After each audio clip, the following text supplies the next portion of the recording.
and welcome into the Writers Roundtable. I'm Taylor Stern with Brian Broaddus, Dave Hellman, and Nick Eatman. We have to talk about the wide receivers because they have added to them. Yes, Randall Cobb is here. He's a Cowboy for sure, and he's joining a big group. Now we're trying to see how this is really going to shake out, especially getting into OTAs. Brian, I'll start with you first. How do you see all of these guys fitting into the piece? Well, I'll tell you what, though, guys, to me, a lot of it's been talked about, okay, what are they going to do with Allen Hurns? That's what everybody thinks. Where's Allen Hurns going to fit in all this? And you mentioned that, and I think it's really, you got your top three guys that you're looking at. Now you got with Cooper, Gallup, and now Cobb. I don't think it's about Allen Hurns. I think it's really about everybody behind that. They're going to obviously have to figure out some guys that they need to do, but I feel like, though, that everybody is pretty much free game there. I don't feel like this is just going to be one guy, Allen Hurns, and everybody else. I think everybody behind those three are the ones that are going to have to worry about the jobs. Dave, I've heard you talk about him many times. You were proud of him in the draft, Noah Brown. Yeah. This is the year that he breaks out for the team. I'm the president of the Noah Brown fan club, and I'll say it for like the 18th time. He's got a body type and a skill set that not very many other receivers on this team have. To Brian's point, I don't think you can assign anybody on this team behind the big three a roster spot. We know Amari, Gallup, and now Cobb will be here. Everybody else, I'm with you.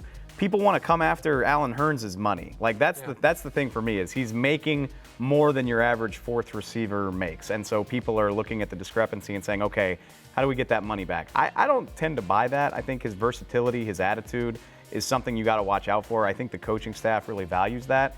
But after those three, I think anything is fair game, especially, we haven't even had the draft, and I don't think it's out of the realm of possibility that they do something there too. All right, if you guys know Nick Eatman, you've heard him on the podcast, you know that he is the ultimate speed guy. And usually you're looking at that with your wide receivers. How do you see speed playing into this particular group? Everyone talks about Tavon. Is he your guy? Well, I think that this is definitely a much better wide receiver core in that terms of speed.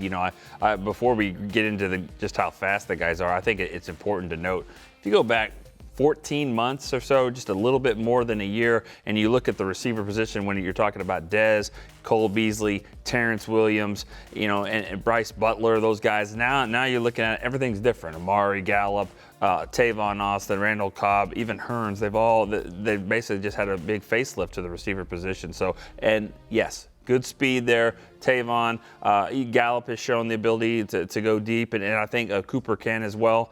It'd be interesting to see, too, what is the pass interference rule and being able to challenge that. Do teams even go deep even more now, knowing that, that was interference, and even though you didn't call it, I'm going to throw the flag. So I think speed will be even more important than it was. It would be a mistake. It would be a mistake to peg too much hope on a futures contract. Keep the name Devin Smith in mind if you want speed. Futures contract. So under the radar guy. Top 40 pick in 2015. Injuries have completely derailed his career. He's here now. He runs like a 4.4 40. Ohio State, averaged 21 yards a catch during his final year in college. Nice. Don't want to put a futures guy on the roster, but definitely name to know if you're looking for speed. Well, I like what all of you are saying. And Brian, you did tell me you had a great conversation about this on the draft show. So if you guys missed that, that is on DallasCowboys.com too. And we have everything coming up as we enter April. Very exciting time for the Cowboys. And thank you so much for watching.